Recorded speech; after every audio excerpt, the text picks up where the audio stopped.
the future leaders of our country. Anyway, again, my name is Jabbar. So I'm going to be sharing to you, more than sharing to you my journey as a person living with HIV. I'm going to be sharing to you my love story. Is that okay? Yes. So again, let me reiterate, I'm a person living with HIV. And probably some of you are wondering, bakit Jabbar? Bakit ang pangalan niya Jabbar? Hindi po ito yung basang kilikilin, no, na may amoy or putok. No? Jabbar kasi, mistiso po ako. Okay. My father was a Muslim, and then my mother is a Catholic Christian. He passed away. So, half Muslim, half Christian. Right? And then mistiso din po ako, sobrang mistiso kasi I'm half Pinoy, half Pinay. Yeah. Happy na na. Alright, happy na. So, speaking of love, I'm gonna be sharing to you my life story, my journey. So I'm speaking with an open heart. I hope you listen with an open mind. Is that okay? Yes! I want to start with a saying, and it goes like this. Perfection is the antithesis of love. Because love happens when it is safe to be flawed in the presence of another. So at this point in time, I'm in a vulnerable state right now, sharing my story with you. So I hope you value it as I do so. So let me just give a quick background of myself. So growing up, it was not easy. I'm pretty sure some of you also have some challenges growing up because of the traditional setup in the family. Tama? Not to mention that my dad was a military Muslim guy, so ang hirap. Diba, lumalaki ako na daming suppression. And also not to mention that my mom used to go abroad as a registered nurse. So I was always looking for love externally, outside. Yan ang story. So I ended up pleasing other people. I was a pleaser. Alam niyo yung gano'ng estado ng buhay? You want to please other people, naging pleaser addict ako. And it evolved into something like searching my self-worth externally instead of internally. Hinahanap ko yung self-worth ko sa ibang tao. That was my story. And so later on, as I grew older, graduated, ang hirap. I became so much goal-oriented person. I keep on achieving a lot of goals in my life, attending a lot of seminars, because I wanted to prove something, not to myself, but to other people. I wanted to prove that I'm worthy of your love, I'm worthy of something. So laging pa-external. Ang hirap ko lang clicker. Next.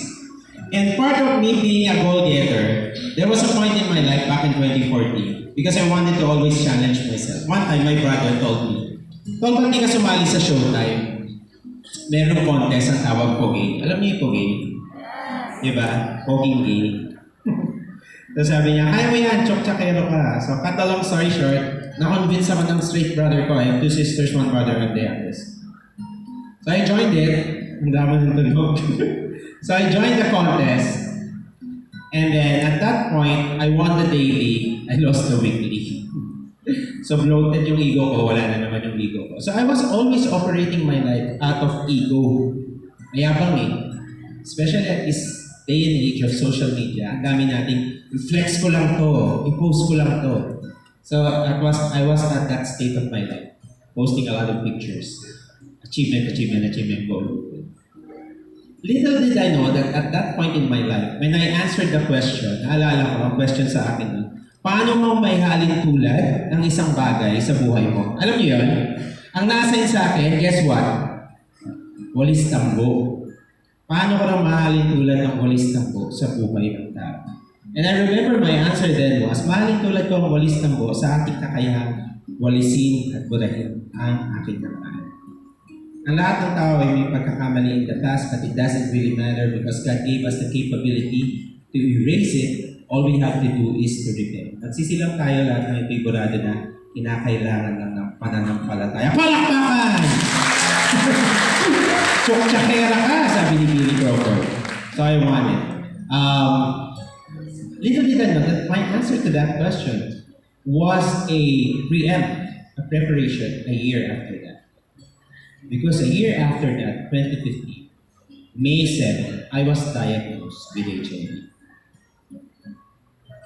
So, but before that, I first lost my career because of a case, civil case. Then I was abandoned by my boyfriend, not because of HIV. But all of a sudden, all of my goals are disintegrating before me. Lahat ng pinagmamayabang ko nawawala. It was like the universe is speaking to me, right in front of me, literally. Saan ka ngayon? Saan ang pinagmamayabang ng mga hashtag goals mo? So I went down into a state of depression and sadness. I didn't want to work. Nabus ko lahat ng pera ko, nakasang yaman. I stopped working. I really turned my back to the world. Sabi ko, gusto ko muna mag-minor. That even though I was already equipped, I already have the tools and the information about HIV, I'm doing volunteering already with Love Yourself, and I'm already experiencing some of my friends also dying of HIV, and I'm having my test regularly for the past 6 years, non-reactive, negative. Totoo pala that everybody can be hit by the virus. How? How did it happen? It was at the night of February 28, I remember. Kabisado ko talaga siya. Kasi turning point ng buhay ko. Because I became rebellious, nagalit ako sa mundo, I lost my job, I lost my boyfriend, I felt abandoned again in my life, galit sa mundo. Di ba ang emotion minsan can get the better part of ourselves. Punta ako ng Galera. There in Galera, I got myself so damn wasted, drunk. I don't even recall what happened. I just knew then that the morning after that night, some of my friends was telling me, "Hoy, ikaw hindi mo alam ang ginagawa mo kagabi. Someone was taking advantage of you." Huh? And to worsen the situation, my friend even told me, actually, tinanong ko nga yung lalaki na tumitira sa'yo sa batuhan daw. O anong tinanong mo? Tinanong ko kung nagkondo. Ang sabi, hindi. Habang hinuhugasan niya yung kanyang ite dun sa beach. I don't even recall the face. I don't even recall the sensation. Sayang, no? So, joke yun. So I don't even recall the face and the sensation. Wala. But I knew then at that point in my life that I was at risk.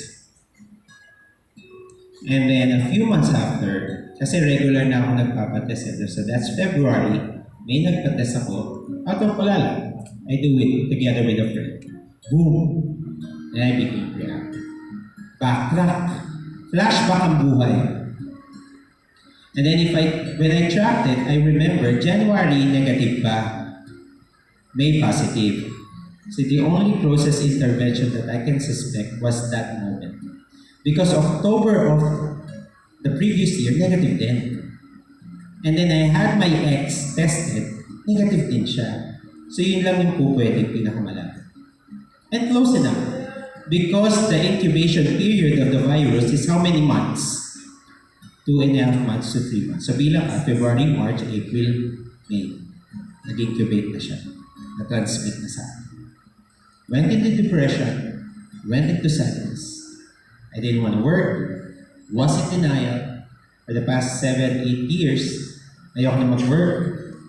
And then, especially when I took my meds, lalong doon nag-sink in. So I'm taking my ARV meds, antiretroviral meds at that time, prescribed by my doctor. Doon ko mas naramdaman, totoo nga na may HIV na ako. But you know what? I'm still lucky at test. Why? Ask me why. Yung masalurin. Because it was an early detection. I had myself early detected. And I even remember my mom telling me, an hour after I was diagnosed, I called her, naglakas loob ako. It's a good thing. I have an open communication with my mom. Sabi ko, "Ma, nasan ka?" "Sa bahay." "Nakaupo ka ba?" Kasi baka malaglag sa upuan pag sinabi ko. "Eto, papahinga, ganyan, da. Nagpatest ako ng HIV, turned out to be positive." Ay, shit! So siya ng mother ko, no shit. Then silence. Siguro bumuelo pa yung nanay ko nun. And then you know what? The surprising thing that happened was, the moment she opened her mouth, she said, "Okay na din yan, anak. I think early detection ka naman. Mamamanage mo yan ng maaga. Mas magiging healthy ka pa." No judgments. It was at that point in my life that I realized I can never underestimate the love of my mom. Or you can never underestimate the love of a mom to her children. And it has always been my anchor up to this moment. And so once passed, I was able to create a good support system, friends.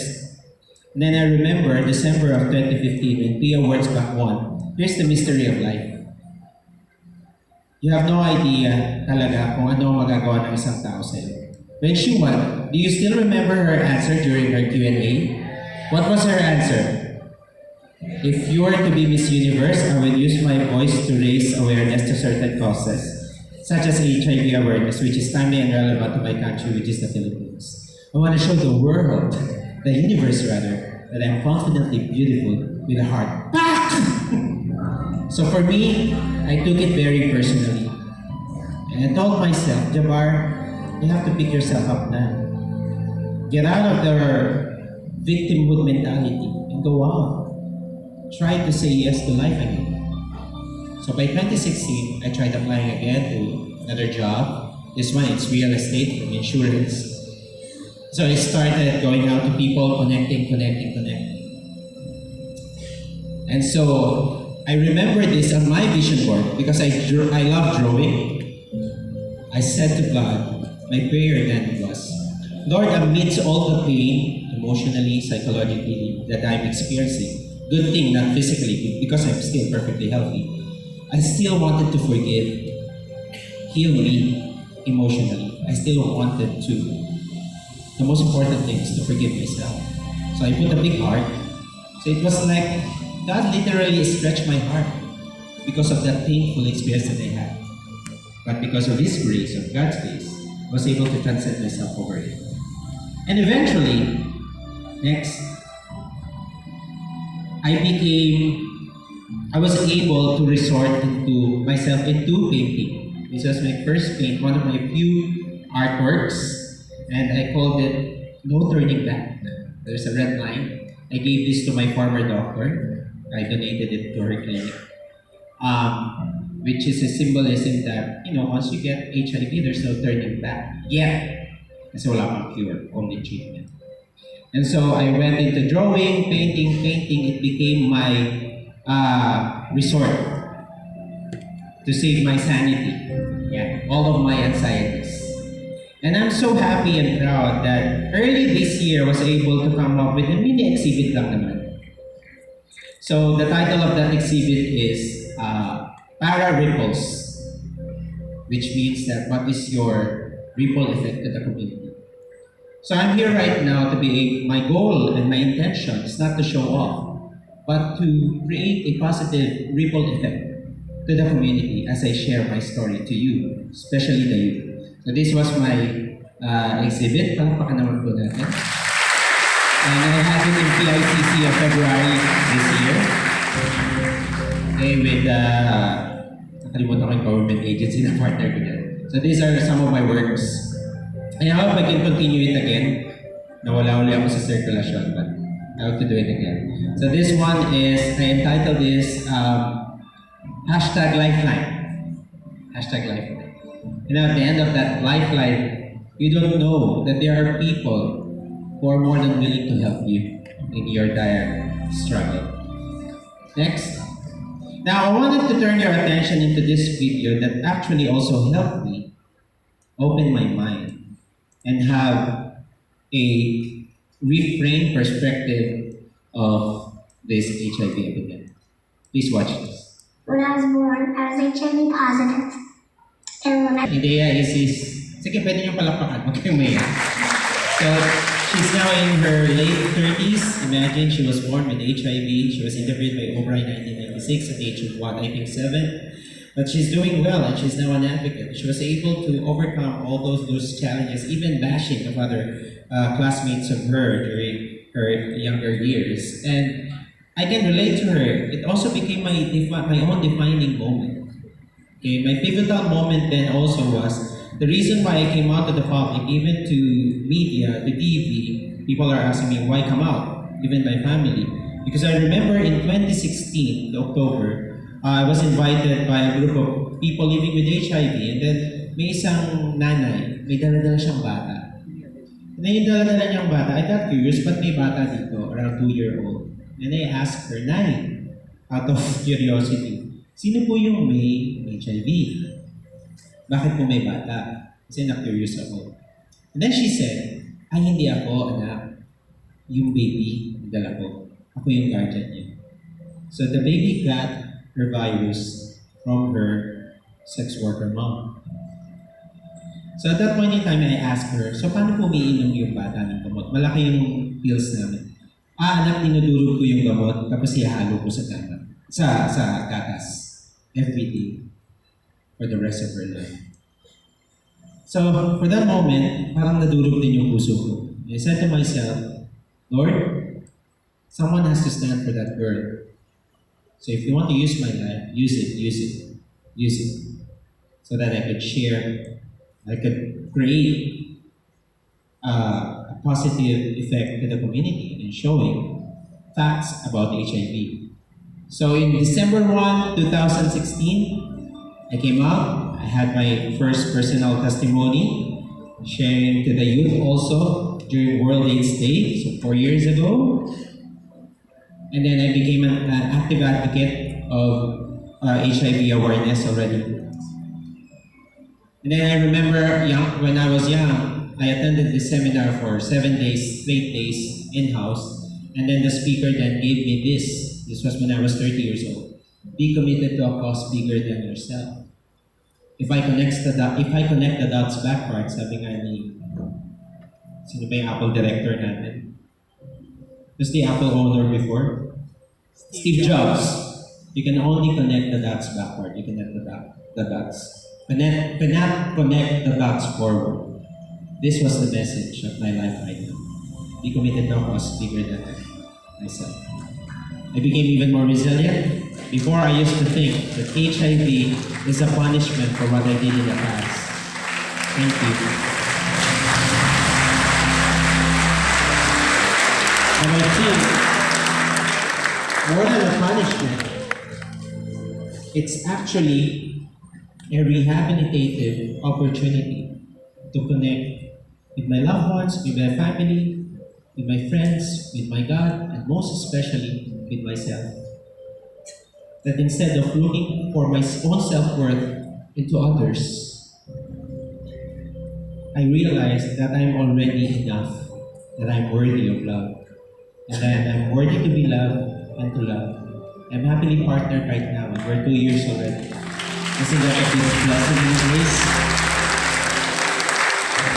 And so, to wrap it up, I just want to share with you guys that I don't know where I got this saying, but when we were born, we are loved. When we die, we don't know when we will be loved. What's in between, we manage. That's our role. How do we manage this gift of life that we have? So my 3 takeaways for you. Para naman may baunin kayo paglabas ninyo sa room na to. Number 1, HIV can be managed and treated when early detected, just like me.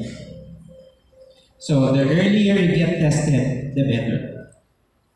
The more chances of winning. Okay. The more chances of managing it and treating it with the ARV treatment. Whatever the result is, what's more important is how you respond to it. I remember Tyra Banks saying to her model na merong pachi-pachi sa mukha, yung America's Next Top Model, you should take your tragedy and use it as your platform. The same way that I am doing it right now. And I'm pretty sure that all of you will have your own platform. So spread the good news of that.